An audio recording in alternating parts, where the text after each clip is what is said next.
আজ আমরা জানব রাধারানী ও রুক্মিণী দেবীর সম্পর্কে, আর জানব কী কারণে রাধারানীকে বিরহ ব্যথা সইতে হয়েছিল। আমরা রাধারানীকে ভগবান শ্রীকৃষ্ণের সখী এবং রুক্মিণীকে শ্রীকৃষ্ণের স্ত্রী হিসাবে জানি। রাধারানীকে ভগবান শ্রীকৃষ্ণের আত্মা আর রুক্মিণীকে শ্রীকৃষ্ণের দেহ বলা হয়। আর ভগবান শ্রীকৃষ্ণ দুজনকেই খুব ভালোবাসতেন।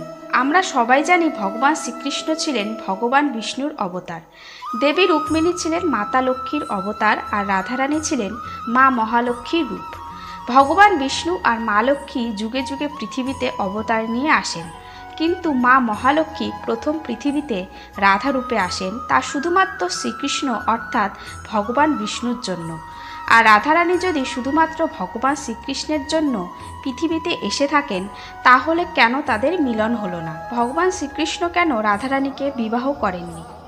এর উত্তর আমরা জানতে পারি রামচরিত মানুষের বালকাণ্ড থেকে। একবার ভগবান বিষ্ণু নারদ মুনির সাথে মজার ছলে একটা ঘটনা ঘটিয়েছিলেন। একবার নারদ মুনির মনে বিবাহের ইচ্ছা জন্মালে সে মাতা লক্ষ্মী স্বয়ম্বরে যাবে বলে ঠিক করে এবং ভগবান বিষ্ণুর কাছে তার রূপ অতি সুন্দর করে দিতে বলে। তখন ভগবান বিষ্ণু মজার ছলে তাকে বাদরের রূপ দান করে, যার ফলে নারদ মুনি হাসির পাত্রে পরিণত হয় এবং তার ইচ্ছা অপূর্ণই থেকে যায়। তখন নারদ মুনি রেগে গিয়ে ভগবান বিষ্ণুকে অভিশাপ দিয়ে বলে যে আপনাকেও একদিন পত্নী বিরহ সইতে হবে। আর এই কারণেই ভগবান বিষ্ণুকে রাম অবতারে মাতা সীতার বিরহ আর কৃষ্ণ অবতারে রাধার বিরহ সইতে হয়েছিল। আর অন্যদিকে আয়নের পূর্বজন্মের পুণ্যের জন্য রাধারানীকে স্ত্রী রূপে পেয়েছিলেন, কিন্তু শ্রীকৃষ্ণ ও রাধারানীর বিবাহ তো অনাদিকাল আগেই হয়ে গিয়েছিল। আর যদি বলা হয় দাপর যুগের কথা, তাহলে সে যুগেও শ্রীকৃষ্ণের বিবাহ রাধারানীর সাথেই হয়েছিল। ব্রজর চূড়াদিকোষের বটবৃক্ষের তলায় শ্রীকৃষ্ণের সাথে রাধারানীর বিবাহ বাল্য অবস্থাতেই সম্পন্ন হয়েছিল, আর বিরহ প্রদান করেছিলেন স্বয়ং ব্রহ্মা। এই বটবৃক্ষ আজও রয়েছে।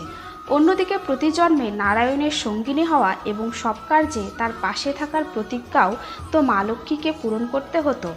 আর সেই কারণেই তো মা লক্ষ্মী দেবী রুক্মিণী রূপে জন্মগ্রহণ করেছিলেন, যাতে শ্রীকৃষ্ণ অর্থাৎ ভগবান বিষ্ণুর সাথে থাকতে পারেন এবং ধর্মপত্নী হিসাবে তার সমস্ত কাজে তার পাশে থাকতে পারেন। দাপর যুগে মা লক্ষ্মী রুক্মিণী রূপে জন্ম নেয় এবং শ্রীকৃষ্ণকে ভালোবেসে ফেলেন এবং তাকে মনে মনে নিজের পতিরূপে স্বীকার করে নেয়। আর রুক্মিণীর বড় ভাই রুক্মী তার বন্ধু শিশুপালের সঙ্গে বোন রুক্মিণীর বিবাহ ঠিক করেন। তখন দেবী রুক্মিণী শ্রীকৃষ্ণকে চিঠি লেখেন, যাতে লেখা ছিল, আমি কেবলমাত্র আপনাকেই নিজের স্বামীরূপে জানি, আর আপনার সাথে যদি আমার বিবাহ না হয় আমি আমার প্রাণ ত্যাগ করব।